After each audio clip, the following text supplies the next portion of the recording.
ஜுரம், காய்ச்சல், ஃபீவர் சராசரியாக சாதாரண உடல் வெப்பநிலை 37 டிகிரி சென்டிகிரேட் அல்லது 98.6 டிகிரி ஃபாரன்ஹீட் ஆகும்.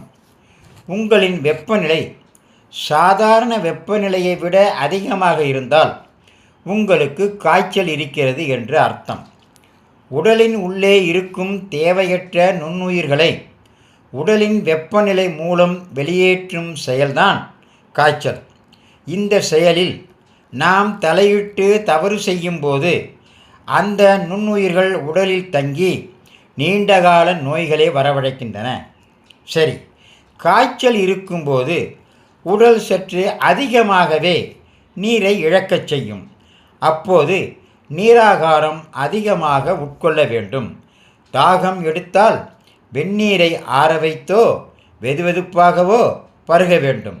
தாகம் இல்லாமல் ஒரு சொட்டு நீர் கூட குடிக்கவே கூடாது. காய்ச்சல் நேரத்தில் சரியாக சாப்பிட முடியாது. உடல் சோர்வாக இருக்கும். நாக்கில் கசப்புத்தன்மை இருக்கும். ஆனால் அதற்காக சாப்பிடாமல் இருந்தால் உடல் இன்னும் சோர்வடையும். அதனால் அரிசி கஞ்சி, இட்லி, இடியாப்பம் போன்ற மென்மையான திட உணவுகளை சாப்பிடலாம். திட உணவுகளை சாப்பிட முடியாத போது திரவ உணவுகளை எடுத்துக்கொள்ளலாம்.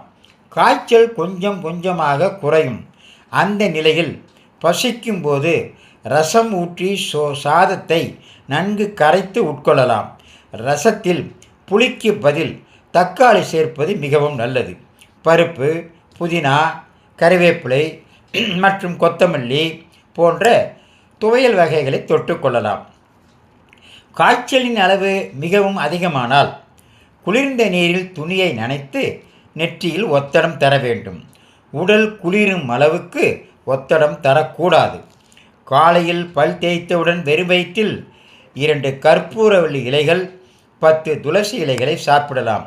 நம்முடைய பாரம்பரிய உணவுகளை அதிகம் சாப்பிட்டால் உடம்பில் சத்து பிடிப்பதோடு உடம்புக்குள் வைரஸ்கள் வந்தாலும் அவை தடுத்துவிடும். சரி, காய்ச்சல் போது என்னென்ன சாப்பிடக்கூடாது? காய்ச்சல் இருக்கும்போது பசிக்காமல் சாப்பிடுவது மிக மோசமான விளைவுகளை உருவாக்கும். மேலும் தாகம் இல்லாமல் தண்ணீர் பருகுவது நல்லதல்ல. எக்காரணம் கொண்டும் உடலின் தேவையை புரிந்து கொள்ளாமல் உணவை சாப்பிடவே கூடாது. நோய் தொற்றிலிருந்து முற்றிலும் விடுபட மருந்துகள் மட்டுமின்றி உணவுகளிலும் கவனம் செலுத்துவது